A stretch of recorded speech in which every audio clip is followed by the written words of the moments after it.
It was all fun and games with the Switch 2 Direct. But now we have more information as they've put up a lot of stuff for the Switch 2 on the Nintendo websites. And I want to go over a lot of this stuff. Some of it's going to be disappointing, some of it shocking, maybe not so shocking. But all this stuff, I will put links down below so you can go through it yourself and have it to, reflect on or, go back to and take a look at if you need to. So, first thing, Nintendo Switch games that start up on the Nintendo Switch 2, but include some in game compatibility issues. So, these are games that work but have issues apparently from the Switch 1 to the Switch 2. And there's quite a few games here, and there's another list. This is beyond what initially I was thinking were going to be compatibility issues with the Switch 2. I was thinking it was going to be like goofy stuff like Labo and whatnot, but no. Look at this list. Alan Wake Remastered, Alien Isolation. Wow, okay. Dust, Fall Guys. There's issues there. All these issues are being investigated, mind you. Just Dance 2019, but not the other Just Dance games, I guess. Mega Man Legacy Collection. Are you serious? Overcooked. And list goes on, man. Street Fighter 30th Anniversary Collection? Why? What are these issues that they're having? This list isn't crazy long, but it's still, some of it's a little disappointing to see. Stumble Guys? Okay. But these are games that maybe they work, but there's little weird things possibly. Hopefully a lot of this stuff gets fixed. The next list is quite a bit longer than this one. And this has startup issues. Apparently, like, these games just won't work. That's what I'm thinking is what they mean, startup issues. Like, they just won't start. And these are being investigated as well. I'm seeing a lot of these, arcade archive stuff, but Boy and His Blob Retro Collection. What else do we have? A lot of arcade archives. Batman, The Enemy Within. What else do we have? Darksiders Genesis, Dead by Daylight, Doom Eternal. You may not want to get rid of your Switch 1. You may not want to go trade that in to GameStop. You know what I mean? Final Fantasy? The hell? Fitness Boxing? Fortnite? But it's not being investigated because they got a Switch 2 version. So you don't need to worry about that. It's a free-to-play game anyway. So they ain't going to investigate that one. They're just going to have a Switch 2 version. That's fine. Makes sense. Gal Guardians. What else? Guns, Gore, and Cannoli? Not that one. No. Jurassic Park Classic Games Collection. I've noticed a lot of these like emulated games have issues for some reason. Did you notice that? Like even with the other list, there's a lot of stuff that's emulated. Little Nightmares Collection. Yeah, so I'll put links to this. You could take a look. Some of this is like interesting. Like why? Doesn't make sense. I mean, there's got to be a reason. It's a whole new system, right? But yeah, there you go. Super Neptunia RPG. Wow. See, this one's good. Trover Saves the Universe. I loves that game. The Switch, it plays pretty good, but yeah. Wow. Nintendo Switch 2 compatibility for accessories, right? So Joy-Con controllers, compatible. And they list everything here, and they explain it. Cannot be attached to the Switch 2, but, you can use them without attaching it. The Pro Controller can be used paired wirelessly, can be charged by connecting it, and all the retro controllers can be used wirelessly. It says cannot be attached, like the NES ones, which had to be like charged through the Switch Joy-Con rails, can't be attached to the Switch 2, obviously. Anything that needs the Joy-Con rails can't be used that way on the Switch 2. Can be charged. These can be charged through the cable. They didn't have Joy-Con rails. None of these did. This little dock, not compatible. The original dock, not compatible. The original power supply is not compatible because the power output is different. So no, you cannot use that. The HDMI cable that came with the Switch, not compatible due to differing standards. Okay, the micro SD cards you were using, obviously not compatible. The express cards, which I'm giving one away. I have it right here. Follow me on Twitter or X. That post that I put, retweet it, follow me, post a comment. I'm giving this away just a couple days. Friday. It's yours. Use this for the Switch 2. That's why I bought them. I got a couple of them. I'm going to keep one for myself, and I'm going to give you guys one. But watch that video. Yeah. The GameCube adapter, compatible. Straps, not compatible. Yeah, so on and so forth. You know what I mean? All the stuff that use Joy-Con rails, not compatible. Moving on. We don't need to read this one, the micro SD card stuff. We understand. Express is compatible with both Switch 1 and Switch 2. But Switch 2, just Express. Can't use the OG micro SD cards.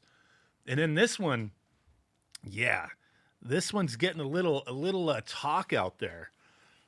I don't like this, but it kind of reminds me of just the way PlayStation 5 works, and I'm hoping that most games aren't like this. I hope this is just a random thing, because there's been games that it's like, okay, you got to download, extra stuff or whatever. Then there's been, I hate the boxes that come with a code inside it. It's just a waste of plastic, right? This is like, it's a game key card. It's a card that differs from regular game cards. They don't contain full game data. Instead, the game key card is your key to downloading the full game via the internet. After it's downloaded, you can play the game by inserting the key card into your system, starting it up like a standard game. So, does it contain any game information? It shows right here. Let's zoom up. XX gigabytes full game download via internet required. So, does the key not have any data at all? Full game download via internet required. So, yeah, if it says full game download, so it's telling you, it's going to say how many gigabytes on the thing right here. And then it's going to have a cartridge in there that has like nothing on it, like a few kilobytes of data or something that just links to the download off of the Nintendo servers, and that's it, right? That's it is what it is. But people are calling this like DRM and whatnot. I don't see it that way, because it's just going to work just like your PS5 disc or Xbox Series X disc. Put it in the system. I hate it. Like, okay, you got to download, install the damn games. Same damn thing. It's just cartridge based now instead of disc based. It's cartridge based nonsense where it's the key to downloading the shit. A day one update type of thing. You got to download it, and then you still need that physical media to access the game. Now, it's not like a one and done thing that key card is no longer valuable to anybody. It's still usable in the future. You can trade it, give it to somebody else, and it's still a key card to another, to that game for somebody else or for another Switch. It's just kind of like, I'm hoping this is not a widespread thing. But yeah, that's something they're doing. Game key cards. I don't like it, but it is what it is. Free updates to select Nintendo Switch games. So we were talking about like these, them expanding upon previous games and charging for it. Apparently that's not the full thing. The Zelda games and whatnot, like, hey, they're enhancing them and they're charging for it. The Zelda games, if you have the Switch Online expansion pack, it is part of that. You don't have to pay extra. It's part of your membership. You do pay for the membership, but you don't have to pay to have access to that. If you want to own the enhancements for the Switch 2, you do have to pay for it. But if you have the membership, it's part of it. And select other enhancement upgrades will be part of that membership as well. But if you want to own the upgrades, you got to buy them. Now, updates to improving performance and adding support for features such as game share, they will have updates to specific games. So performance improvements, that could be nice. Zelda Link's Awakening, cool. So there's going to be a few games that get some improvements. I mean, the contents of these free updates will differ depending upon the game. So there's going to be some games, hey, yeah, that needs some updates, dude. Pokemon Violet and Scarlet, that's for sure. And this is what I just talked about. Switch Online expansion pack memberships get access to the following upgrade packs at no additional cost. Must have physical or digital version of the game to get the access to it. And it's just these two right now, but there should be other stuff in the future that they give access to. Moving on, we only got a couple more things to talk about. Pricing for accessories. The Switch 2 Pro controller is $80. So Here's all the information: HD Rumble 2, motion controls, all this stuff we already know. And then the Joy-Cons 2, $90. Holy crap, man. I don't know. I don't think I want any spares of these. Hopefully they're more durable, but like the one thing I'm seeing people is like, hey, no Hall effect, no, TMR, nothing like that. Just standard ass, have they learned? Have they learned? I don't know. They haven't put any specs out for these, right? As far as what kind of sticks they're using, we don't know. The stupid charging grips, $35. Get the hell out of here. Does the system come with that?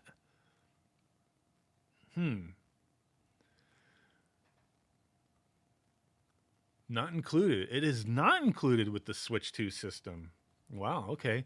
The stupid straps, $13.